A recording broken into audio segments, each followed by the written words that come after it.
ito yung sinabi naman ni Senator Amy Marcos. Ang title ng kanyang pahayag, aanhin ang katayangan kung walang balang panlaban. Ayan. Ito lang, yung direct quote, no? We cannot even ensure the integrity of our weapons and ammunitions production lines, yet some of us are engaged in warmongering. Mukha ikaw pinapatamaan dito. Warmongerer pala eh.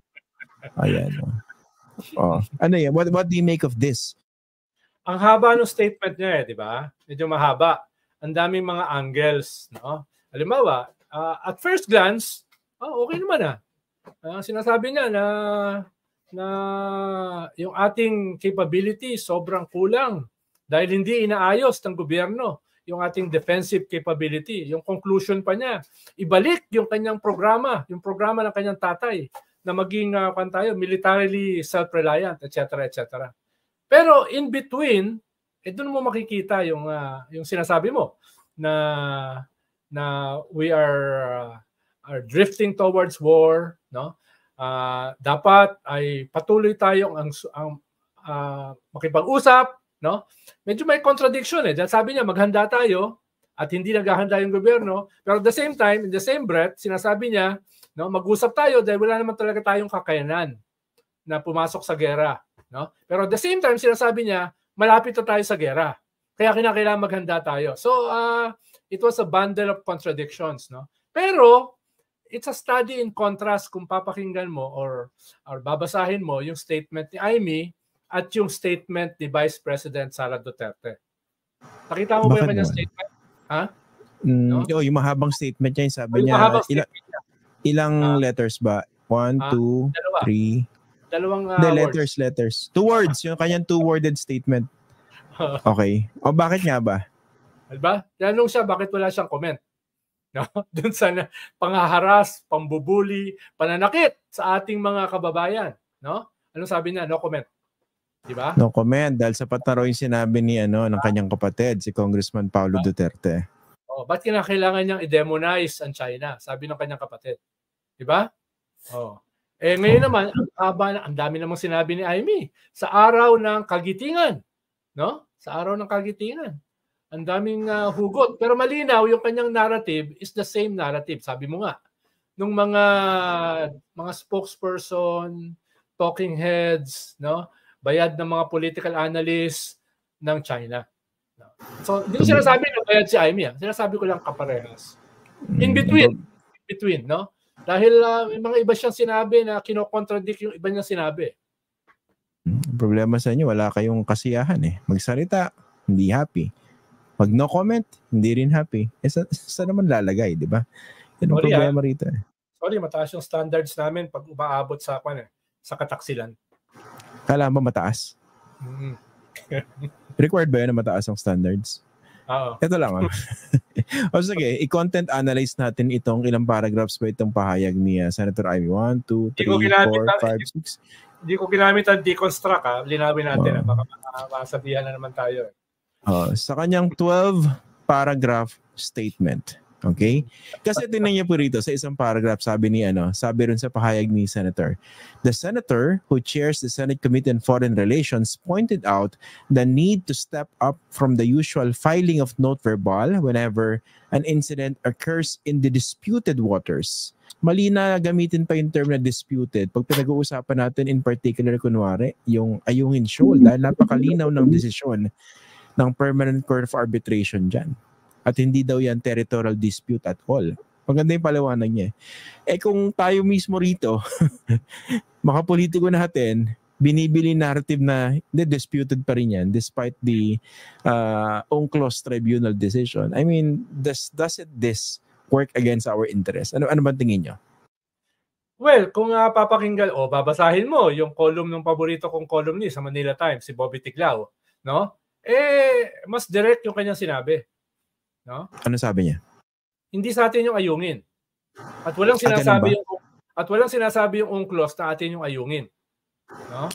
Ganun ba? Yan ay napatunayan na at meron na diyang ginawa yung tatay ni President Bongbong Marcos. No?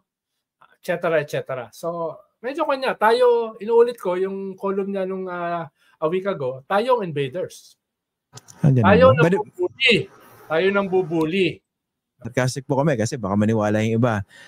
Kung may mga encounter po kayo ng ganyang mga pahayag mula sa ilang mga kolumnista, basahin nyo na lang po yung mismo desisyon ng Permanent Court of Arbitration. Nakalagay po ron, hindi po pwedeng angkinin ang Ayungin Shoal bilang isang teritoryo. Dahil ano po yan, isang low tide elevation, isang bato. Okay?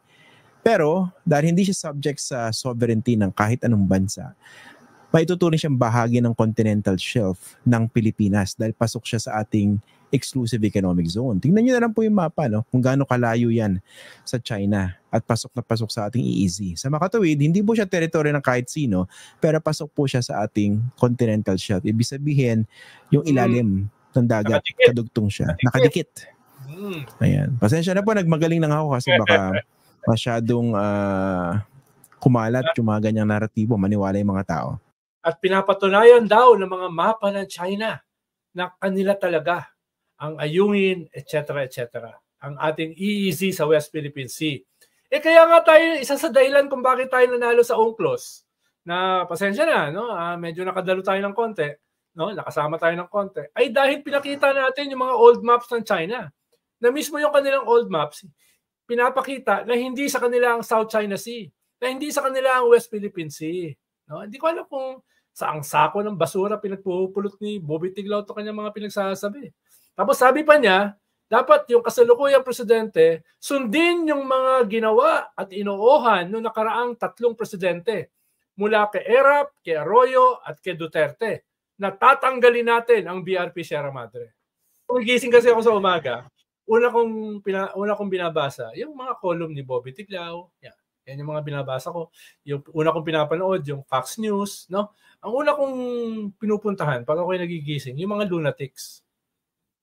No? Para alam ko kung ano yung iwasan ko sa buong araw. Ganun ba? Hindi lang siya simple know your enemy. No? Pandi niya, know yourself. No? Dahil, check mo yung sarili mo. Baka ganito na rin ako magsalita. Baka lunatic na rin ako. Baka idiot na rin ako. Baka taksil na rin ako. So maganda silang inspirasyon sa akin na hindi gawin yung ginagawa nila. Hindi, ang problema kasi minsan, parang miski napakalinaw nung issue na, di ba, napakalinaw ng panalo ng Pilipinas kontra China noong 2016, kahit nga isinantabi, if not ibinasura nga halos ni Duterte yung landmark victory na yan, napakalinaw ng panalo. Di ba? Sinabi ng PCA, Permanent Court of Arbitration, wala pong kwenta yung sinasabi ng China na meron silang historical right doon sa inaangkin nila na almost 100% ng South China Sea. Yung doktrina nila na 9-dash line, no? Kaya magpapaniwala rin sa mga mga propagandista ng China, di ba? Magko-quote ng kung ano-ano, etc., magmumukhang matalino, maglalagay sa card nila international expert. Lagay ko na rin kaya sarili ko rito, international expert. Pero hindi ko naman gagawin yan, no? Tsaka ingat kayo baka naman yung mga nakakausap niyo nadidinggan nyo ng opinion, baka naman nasa payroll ng China. Hindi ko sinasabing merong ganun, baka lang naman, di ba? Baka lang. Kasi parang hinahanapan ng paraan na i-defend yung Chinese position miski malabo pero kung gusto mo, pwede kitang pagawa ng mga graduate ka sa International Law ECLAI, no? Sa Recto. Gusto mo? Pwede ba yan? Para meron kang K para sabihin na ikaw ay international expert. Pero marami rin ako kilala na may titulo, international expert, pero puro naman cut and paste. No? Wala namang sariling... Uy, sino ba yan? Wala namang sinasabi. So, common yan. Hindi yan uncommon. No? Pero, i-presume na natin, no, na hindi ganun karami ang nakakaunawa dun sa laman ng UNCLOS decision. No? Kinakailangan mo bang maging editor ng isang newspaper sa Asia? Kinakailangan mo ba maging ambassador? Kinakailangan mo ba maging spokesperson ng isang presidente? Kinakailangan mo ba maging columnist dati sa Inquirer? No? Para maniwala, para isulat na tayo ang nambubuli sa China.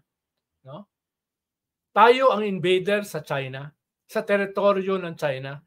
Sabi, ano naman, hindi ko maintindihan dahil hindi naman to bobo. No? Pwedeng traidor, pero hindi naman bobo. Pero bakit po gagamitin yung ganong klaseng, ba't po isusulat na tayo ang invader sa China? Okay. Kinakailangan mo ba na ruler para sukatin yung South China Sea? At ano yung layo ng ayungin sa China? At ano yung lapit ng ayungin sa Pilipinas? No? Yung, Wala lang oras ngayon, pero next time nga, ipa-flash nga natin yung mapa para malinaw, no? Oo. Well, pag tinignan nyo po kasi yung West Philippine Sea, Kanluran, West, no? Nandito yan. Ayan. Yung China, banda rito no? Medyo malayo, no? Yeah. At saka, Tsaka yung sinasabi mo kanina, yung pag-invoke ng historic rights. Wala tayong laban sa Greece nung panahon ni Alexander the Great. Pag nag-invoke sila ng historic rights. Oo. O Italy nung panahon ng Roma. Or even mas malapit-lapit, yung panahon ng Mongol hordes.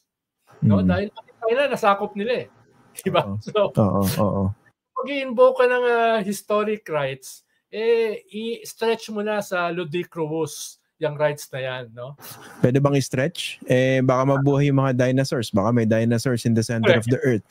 Yeah. Mas may karapatan sila, di ba? Oo. Kayo dyan. Masyado na pa. Masyado saya. Nagustuhan niyo ba ang ganitong pagtalakay? Mag-follow sa Informador FB page at mag-subscribe sa Informador YouTube channel.